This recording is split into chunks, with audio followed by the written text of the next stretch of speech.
दुल्हन। आरती और विकास अपने माँ बाप के साथ दिल्ली में रहते हैं। जर्नलिस्ट होने की वजह से विकास को बहुत बार काम के लिए देर रात तक ऑफिस में रहना पड़ता है, जिस पर ज्यादातर आरती जागकर उसका इंतजार करती रहती है। इसी तरह एक रात आरती विकास का इंतजार करते हुए घर की बालकनी में खड़ी होती है। इनकी जॉब तो जैसे मेरी सौतन बन गई है। मुझसे ज्यादा उसी के साथ टाइम स्पेंड करते हैं और हम यहाँ इंतजार करते हुए मर जाएं। अपने आप से ये सब बोलते हुए आरती की नजर मोहल्ले के कोने वाले घर पर पड़ती है, जिसकी लाइट्स ऑन देखकर वो हैरान रह जाती है। ये इस घर की लाइट्स कैसे ऑन हो सकती है? यहाँ तो सालों से कोई नहीं रहता। वो ये सोच ही रही होती है कि तभी उसे घर की खिड़की पर औरत की परछाई के साथ लाल चुन्नी दिखाई देती है, जिसे देख आरती डर से चिल्लाने लगती है। भूत! कोने वाले घर में भूत है! आरती की आवाज सुन उसके घर वालों के साथ मोहल्ले के लोग भी अपनी बालकनी में निकल आते हैं। अरे क्या हुआ? आधी रात में बावरों की तरह क्यों चिल्ला रही है? भूत! वहाँ भूत है! आरती की बात से सब उस घर की तरफ देखने लगते हैं, लेकिन वहाँ कुछ नहीं होता। भाभी जी, लगता है आपने सपना देखा होगा। मैं बालकनी में खड़ी होकर सोऊंगी क्या? बता रही हूँ, अपनी आंखों से देखा है। घर की लाइट्स ऑन थी और वहाँ किसी का साया भी था। अरे तुम अक्सर विकास भैया के इंतजार में देर रात तक जागती हो ना, क्या पता नींद पूरी नहीं होने की वजह से कोई भ्रम हुआ हो। मोहल्ले के सब लोग और आरती के सास ससुर उसे समझा ही रहे होते हैं कि अचानक उसी घर से किसी औरत के गाने की आवाज सुनाई देती है। आजा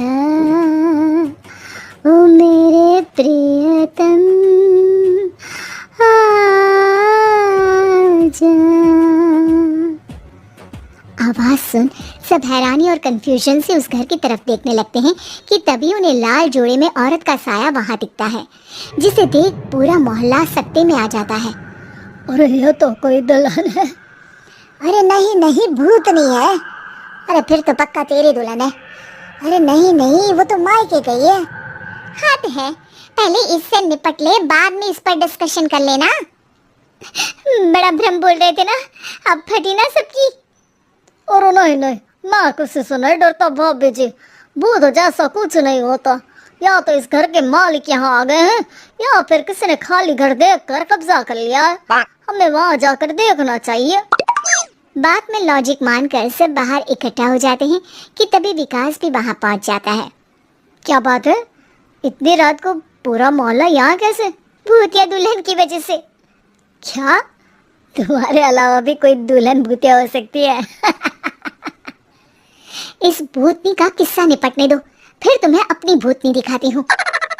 अब सारे लोग मिलकर विकास को पूरी बात बताते हैं, जिसे सुन वो भी उनके साथ जाने के लिए तैयार हो जाता है। जिसके बाद वो सब डरते हुए उस घर के सामने जाकर खड़े हो जाते हैं। तुम सब यहीं रुको, मैं अंदर जाता हूँ। अकेले जाओगे? अरे नहीं नहीं, आप सबकी नकली भूतनी भी तो होगी ना मेरे साथ। कैसा मजाक कर रहा है यार। रुक, मैं चलता हूँ साथ में। क्या मैं चलता हूँ? ये क्या गोवा घूमने जा रहे हैं जो मैं भी साथ चलता हूँ? कहीं नहीं जाओगे तुम, यहीं मेरे पास खड़े रहो। बहू सिचुएशन समझो। हाँ, घर जाकर सुना लेना। हे भगवान, मम्मी तुम किसकी मम्मी हो? ओह, इन्हें सब कुछ अभी करना है क्या? नहीं, यहाँ पंचायत बैठा देते हैं आपके परिवार के लिए। इस पर मामला शांत करके अब वो लोग इधर उधर से घर के अंदर झांकने की कोशिश करते हैं। उन्हें घर के अंदर लाल जोड़ा, सिंदूर और मंगलसूत्र के साथ चारों तरफ खून बिखरा हुआ दिखता है। इसे देखकर सबकी हवाइयाँ उड़ जाती है। भाई ये सब क्या है?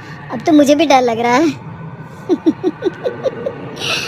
आ गए मरने, अब तुम्हें मुझसे कौन बचाएगा? उस नजारे के साथ सोने पर सुहागे की तरह भूतनी की आवाज सुन वो सब तुरंत वहां से भाग खड़े होते हैं।